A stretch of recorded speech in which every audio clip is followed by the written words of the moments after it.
Society regional college of management की प्रतिनिधि आज आप सबके समक्ष दिए गए अत्यंत ही महत्वपूर्ण विषय क्या ऑनलाइन शिक्षा हितकारी है, इस पर अपना वक्तव्य प्रस्तुत करना चाहूंगी। सपक्ष में तो आप सबने सुना, अब आइए विपक्ष के बारे में जानते हैं। हम एक परिभाषा को अत्यंत ही सरल रूप से पता है कि अपने ही स्थान पर बैठकर इंटरनेट के माध्यम से शिक्षा का आदान प्रदान, शिक्षा को ग्रहण करना ऑनलाइन एजुकेशन है। लेकिन इसके जितनी ही लाभकारी बातें हैं, उससे ज्यादा हानिकारक चीजें हैं। जैसे उपकरणों पर निर्भर होना पड़ता है। सोचिए कोई बच्चा है जिसकी आर्थिक स्थिति कमजोर है, जिसके पास उतना बल नहीं है कि वो वहन कर सके उन बहुत ही महंगे उपकरणों का, उसका क्या, वो क्या कर सकता है उस समय पर? इंटरनेट कनेक्शन चाहिए, हमें उपकरण चाहिए, मोबाइल चाहिए, डिवाइसेस चाहिए। अब बहुत सारी ऐसी जगहें हैं जो अच्छे तरह से विकसित है, जो वो दूर के गांव जहां पर विकास की आवश्यकता है, उस जगह इंटरनेट कैसे पहुंचेगा? दूसरा अगर मैं बोलना चाहूं तो अनुशासन की कमी। मन बहुत चंचल है, नियंत्रण में नहीं रहता है। इसीलिए श्री कृष्ण ने खुद गीता में कहा है कि असंचयम महाबाहो मनोदुर्निग्रहम चलम। मन को नियंत्रित करना आसान नहीं है।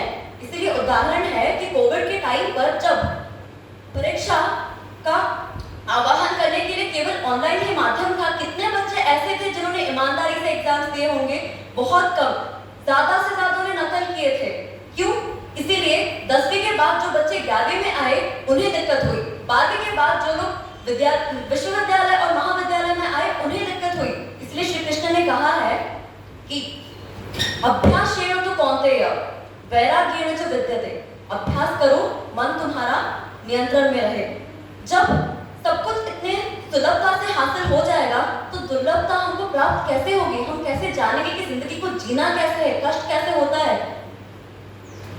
काकचेष्टो बभो ध्यानम स्वान निद्रा तथैव च अल्पाहारी गृह त्यागी विद्यार्थी पंचलक्षणम। शिक्षा प्राप्त करना है, वो गुरु और शिष्य का वो परंपरा, वो रिश्ता, वो एहसास, वो आभास, विद्यालय ही सबसे उचित स्थान है। और पारंपरिक शिक्षा से हम संपर्क कर सकते हैं लोगों से, बहुत कुछ सीख सकते हैं। कहाँ गए वो दिन जहाँ बच्चे खेल कूद कर उठते गिरते विद्यालय में जाते थे, हंसना, खाना, रोना, मुस्कुराना, नए चीजें सीखना, कलाकृति। और आंखों पर भी दुष्प्रभाव होता है, वो हानिकारक विकिरण जिनके कारण आंखें कमजोर होती है। रेगुलर स्क्रीन टाइम के कारण मानसिक तनाव, डर, बाहर ना जाना, संपर्क ना कर पाना, मोटापा, आलस्य, इन सब का क्या?